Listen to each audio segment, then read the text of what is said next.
चलिए, यह आपका पार्ट 7 वीडियो है। क्लास 9th परमाणु, अणु और आयन। तो नया टॉपिक है आपका, बहुत ही बेस्ट टॉपिक है अणु। क्या है?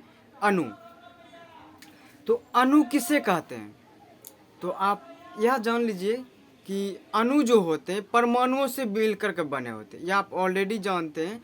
तो साधारणतः हम कह सकते हैं कि अणु दो या दो से अधिक परमाणुओं का समूह।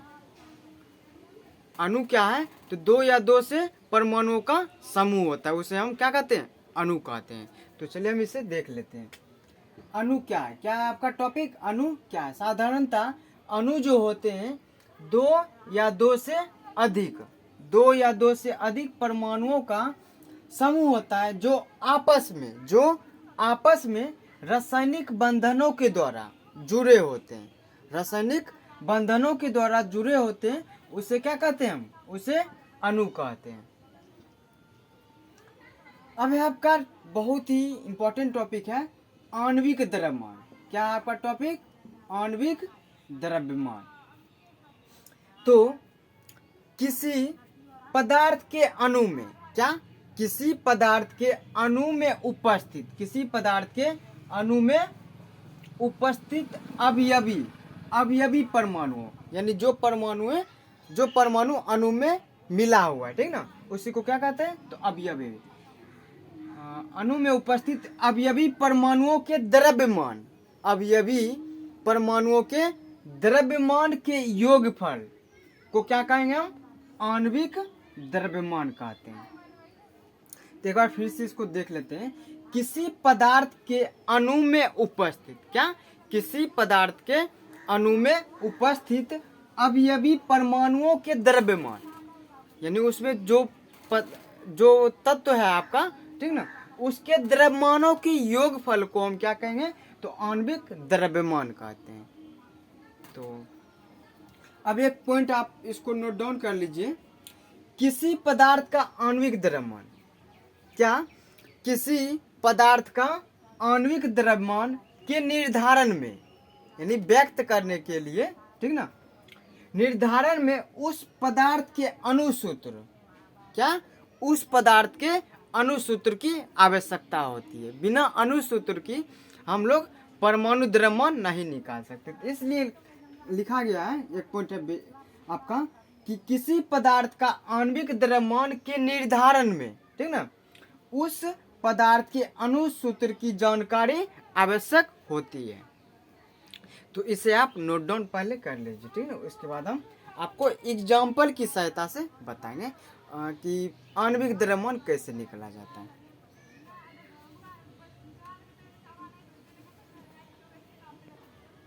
तो इसे आप नोट डाउन कर लिए होंगे। जैसे हम आपको एग्जाम्पल बताता हूँ। एग्जाम्पल है आपका H2O। क्या है? H2O। H2O किसका फॉर्मूला होता है? तो यह जो होता है आपका जल का होता है, ठीक ना। जल का अणुसूत्र क्या होता है? तो H2O। तो हमें जल का आणविक द्रव्यमान निकालना है। तो लिखिए, तो हमें किसका निकालना है? लिख लीजिए यहाँ पर, जल का आणविक द्रव्यमान निकालें।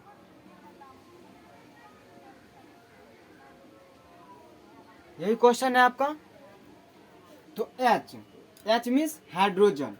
लिखिए, H का परमाणु द्रव्यमान। हाइड्रोजन का परमाणु द्रव्यमान कितना होता है? तो 1 होता है। कितना होता है? 1, ठीक ना। अब है हाइड्रोजन है और ऑक्सीजन है। ऑक्सीजन का भी निकाल लीजिए। ऑक्सीजन, O मीन्स ऑक्सीजन, ठीक ना, का परमाणु द्रव्यमान, ठीक है, इसको कर दीजिए। परमाणु द्रव्यमान ऑक्सीजन का होता है 16। कितना होता है? 16। इसे आप नोट डाउन कर लीजिए। यह हो गया। तो आपको निकालना क्या है? आणविक द्रव्यमान ना, लिखिए जल का आणविक द्रव्यमान, आणविक द्रव्यमान बराबर क्या हो जाएगा। तो इसके सूत्र यानी डिफिनेशन को एक बार देखिए। तो किसी पदार्थ के अणु में उपस्थित अवयवी परमाणुओं के द्रव्यमान, अवयवी परमाणु के द्रव्यमान के योगफल को क्या कहते हैं। तो आणविक द्रव्यमान, तो इसका क्या हो, जल का आणविक द्रव्यमान बराबर हो जाएगा, यानी क्या है आपका H2O ना, हाइड्रोजन, एक सेकेंड, हाइड्रोजन का परमाणु द्रव्यमान, हाइड्रोजन का परमाणु द्रव्यमान प्लस ऑक्सीजन ना, ऑक्सीजन का परमाणु द्रव्यमान पर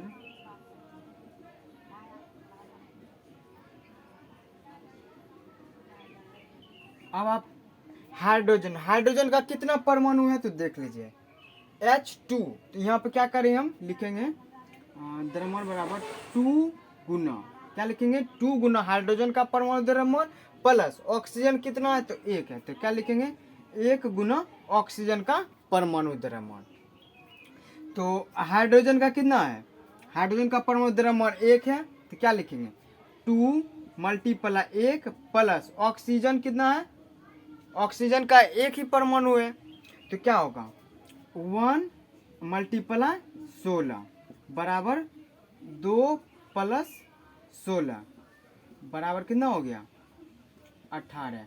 18 जो हुआ आपका क्या हो गया परमाणु, सॉरी क्या पूछता, आणविक द्रव्यमान, क्या हो गया 18 आणविक द्रव्यमान। इसको हम AMU क्या हो आणविक द्रव्यमान, इससे रिप्रेजेंट करते हैं, इससे आप नोट डाउन कर लीजिए।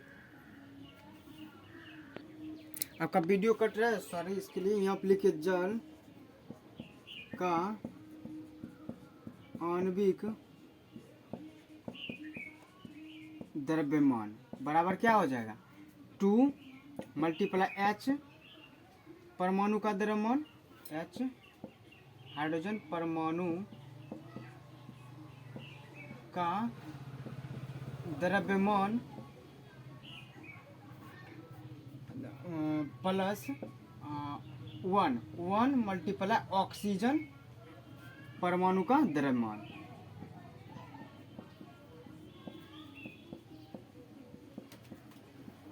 द्रव्यमान बराबर में क्या हो जाएगा 2 × 1, H का परमाणु द्रव्यमान कितना होता है 1 होता है, फिर प्लस इसका कितना होता है तो 16 होता है, 1 × 16 बराबर कितना हो जाएगा 2 + 16 बराबर 18।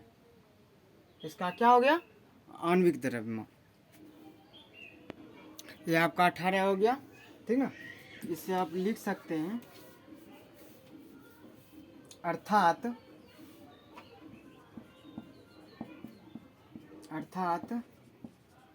जल का आणविक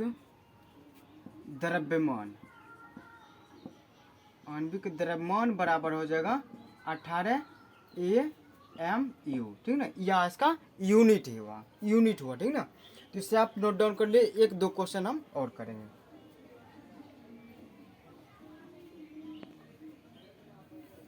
तो जैसा कि अभी हमने आपको बताया था कि कुछ क्वेश्चन करेंगे, तो एक है एग्जांपल, आपका एग्जांपल देते हैं सल्फ्यूरिक अम्ल। क्या है सल्फ्यूरिक अम्ल, किसी भी अणु का आणविक द्रव्यमान को निकालने के लिए पहले हमें क्या करना होगा, उसका अणुसूत्र जानना जरूरी होगा। जैसे है H2SO4, सल्फ्यूरिक अम्ल H2SO4, ठीक ना। इसका आप लोग अणुसूत्र निकालिए, सॉरी आणविक द्रव्यमान, ठीक ना,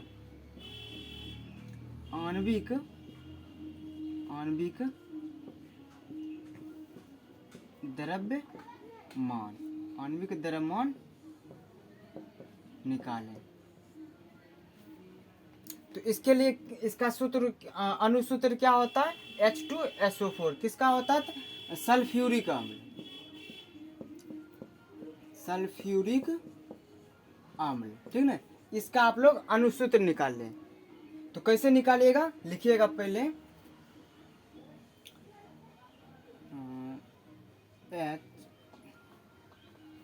एक सेकंड, आपका सल्फ्यूरिक अम्ल है, ठीक है, इसी का कहते हैं। तो पहले क्या करेंगे हम, H, कौन कौन से तत्व हैं इसमें, H है, सल्फर है और ऑक्सीजन है, ठीक ना। तो लिखिए H का परमाणु द्रव्यमान, परमाणु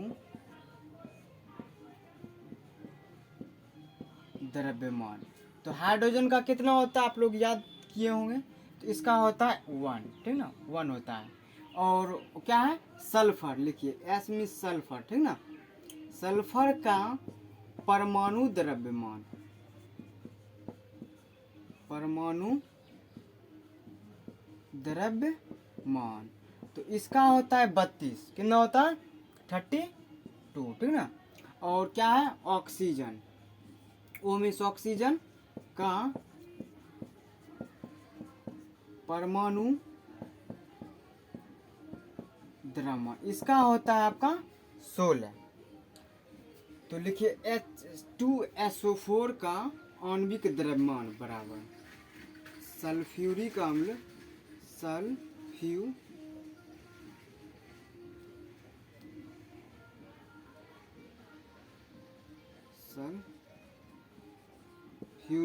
ठीक ना, सल्फ्यूरिक अम्ल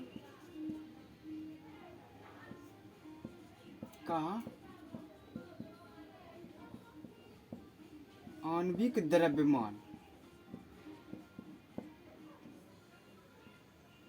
क्या हो जाएगा, हाइड्रोजन का परमाणु द्रव्यमान, हाइड्रोजन का कितना लिखिए, क्या हो जाएगा 2 मल्टीप्लाई हाइड्रोजन का परमाणु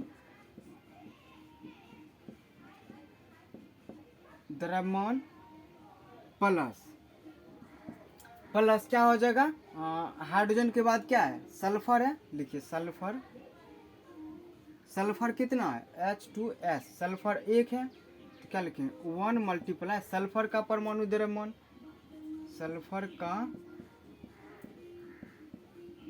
परमाणु द्रव्यमान, फिर प्लस देंगे, ठीक ना, ऑक्सीजन, तो लिखेंगे 4, 4 है, ऑक्सीजन का 4 परमाणु है, इसलिए हम कितना लिखेंगे 4 लिखेंगे, ठीक ना। 4 गुना ऑक्सीजन है ना, तो लिखेंगे 4 गुना ऑक्सीजन का परमाणु द्रव्यमान, परमाणु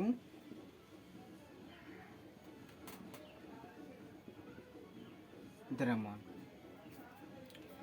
तो क्या हो जाएगा 2 मल्टीप्लाई हाइड्रोजन का परमाणु द्रव्यमान कितना होता है, 1 होता है, 1, तो यहाँ पे लिख देंगे 1, फिर प्लस देंगे, फिर इसका हो गया, फिर प्लस 1, फिर मल्टीप्लाई करें सल्फर, सल्फर है, ठीक ना, एस है, एस सल्फर का परमाणु द्रव्यमान कितना है, तो 32 है, देखिए 32, फिर प्लस ऑक्सीजन, ऑक्सीजन का कितना 4 है, तो 4 मल्टीप्लाई कितना, ऑक्सीजन का परमाणु द्रव्यमान 16, सॉरी हाँ 16 ही है, तो कीजिए 2 प्लस 32 प्लस 16 चौका 64 ना, 4 2 6 2 8 यानी 98 क्या हो जाएगा AMU। अतः लिख दीजिएगा, अतः H2SO4 का आणविक द्रव्यमान बराबर 98 AMU, इसे आप नोट डाउन कर लीजिए। तो अभी हमने 2 क्वेश्चन को सॉल्व किए, एक क्वेश्चन हम आपको बनाने के लिए देते हैं, ठीक ना, बना करके उसको कमेंट कीजिएगा इसका आंसर कितना हो गया। तो लिखिए कैल्शियम कार्बोनेट,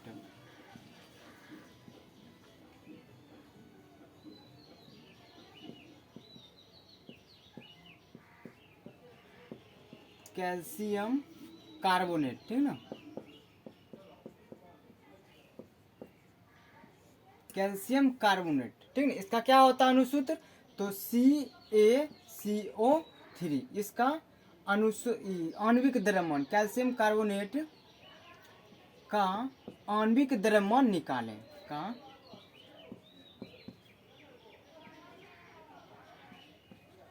आणविक द्रव्यमान निकालें। तो आपको बता देता हूँ कि इसका परमाणु द्रव्यमान कितना होता है। तो कार्बन का कितना होता है, सॉरी Ca है ना, Ca मीन्स कैल्शियम, कैल्शियम का होता है परमाणु द्रव्यमान 40, और कार्बन का होता है 12, और ऑक्सीजन का होता है 16, ठीक ना। तो इसे आप नोट डाउन कर लीजिए और इसे बना लीजिए, ठीक।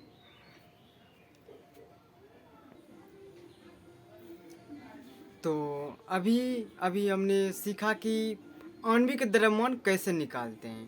तो नेक्स्ट आपका टॉपिक है, बहुत ही बेहतरीन है, मोल। क्या है, मोल, मोल की परिकल्पना, ठीक ना। तो इसके बारे में जानने से पहले हमें कुछ महत्वपूर्ण पॉइंट को जानना आवश्यक है। तो पहला पॉइंट है, इसे हम ध्यान से देखते हैं। पहला पॉइंट है कि हम लोग जानते हैं कि किसी पदार्थ का अंतिम कण परमाणु या फिर अणु होता है। इससे प्रीवियस वीडियो में हमने पढ़ा कि किसी भी पदार्थ का अंतिम कण जो होता है परमाणु या फिर अणु होता है नॉर्मली, ठीक ना। उसके बाद है दूसरा पॉइंट, प्रयोगशाला। क्या, तो प्रयोगशाला में कार्य करते समय हमें किसी पदार्थ के परमाणुओं या फिर अणुओं की एक निश्चित संख्या का ही उपयोग करना होता है। दूसरा पॉइंट है आपका कि प्रयोगशाला में कार्य करते समय हमें किसी पदार्थ के परमाणु हो या फिर अणु हो, उसकी एक निश्चित संख्या का ही उपयोग करते हैं। तीसरा पॉइंट है आपका, अतः हमें प्रयुक्त होने वाले, यानी उपयोग जो करते हैं, ठीक ना, प्रयुक्त होने वाले परमाणुओं या फिर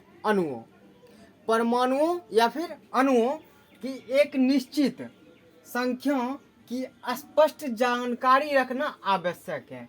हम जो भी प्रयुक्त करते हैं, अणु हो या फिर परमाणु हो, उसकी एक निश्चित संख्या की स्पष्ट जानकारी रखना हमें आवश्यक है। इसके लिए मोल की परिकल्पना करना पड़ा, ठीक ना, करना अधिक सिद्ध हुआ। क्यों सिद्ध हुआ, इसके बारे में हम जानते हैं। तो लैटिन शब्द मोल जो है, लैटिन भाषा में मोल शब्द का अर्थ होता है बहुत ज्यादा, यानी ढेर कह सकते हैं। मोल का शब्द का जो अर्थ होता है लैटिन भाषा में ढेर या फिर अंबार। क्या होता है, ढेर या फिर अंबार। तो मोल की जो परिकल्पना इसे जानने के लिए आप इन महत्वपूर्ण पॉइंटों को आप इसे नोट डाउन कर लीजिए। इसके बाद हम देखते हैं फिर नेक्स्ट पॉइंट।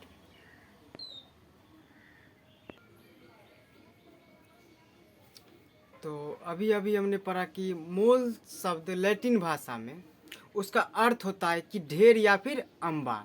तो कुछ विशेष पॉइंट है, इसको हम जान लेते हैं। परमाणुओं का एक मोल, क्या, परमाणुओं का एक मोल परमाणुओं का वह अंबार है, यानी वह ढेर है जिसका कुल मास द्रव्यमान 1 ग्राम परमाणु द्रव्यमान के बराबर होता है। क्या है, परमाणुओं का एक मोल परमाणुओं का वह अंबार है, परमाणु का एक मोल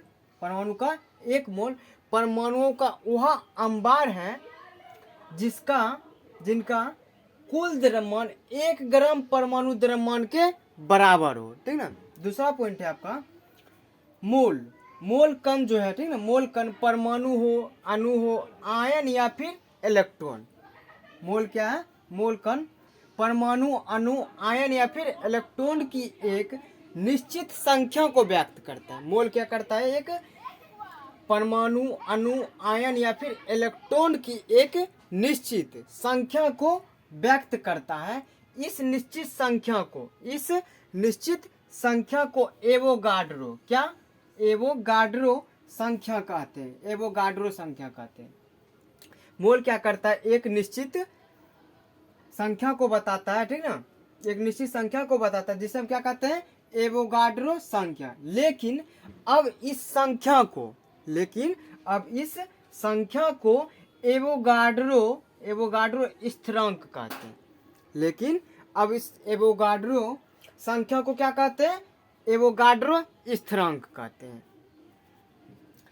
नेक्स्ट है आपका पॉइंट, जो कुल द्रव्यमान, अभी हमने बताया कि एक निश्चित संख्या को बताता है मोल, तो जो कि कुल 6.022 मल्टीप्लाई 10⁻23, ठीक ना, बहुत ज़्यादा होता है, कणों के बराबर होता है। क्या होता है, कणों के बराबर होता है।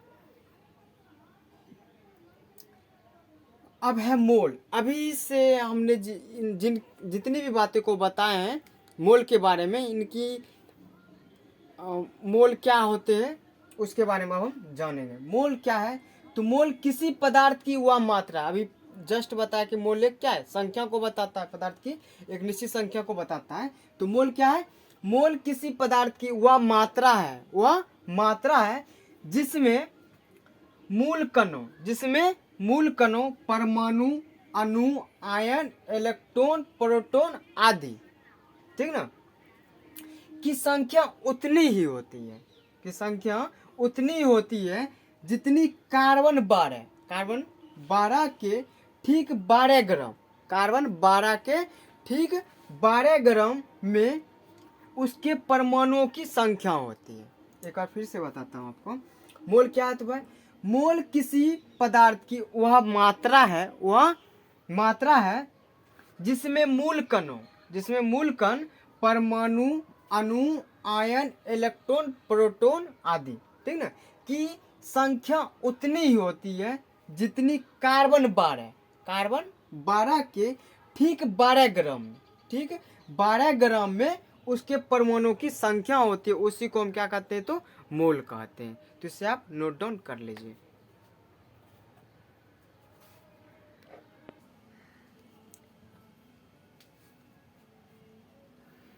तो अभी हमने जाना कि मोल क्या होते हैं, तो अब हम मोल के क्या महत्व है, क्या इम्पोर्टेंस है, उसके बारे में हम जानते हैं। तो मोल का महत्व, ठीक ना, क्या है मोल का महत्व। मोल से हमें निम्नलिखित बातों की जानकारियाँ प्राप्त होती है। तो फर्स्ट है कि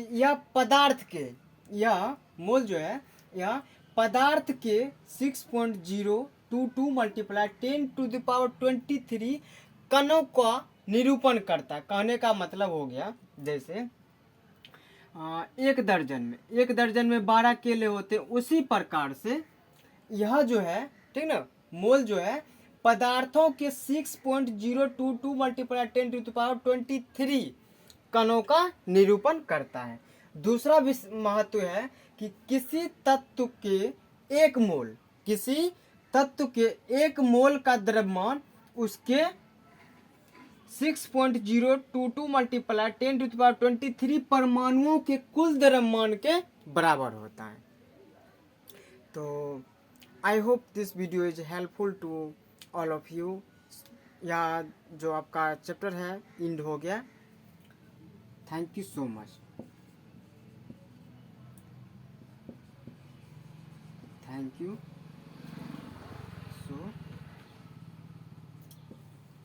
तो अगला जो आपका चैप्टर है, चैप्टर 4, उसको हम नेक्स्ट वीडियो में जानेंगे।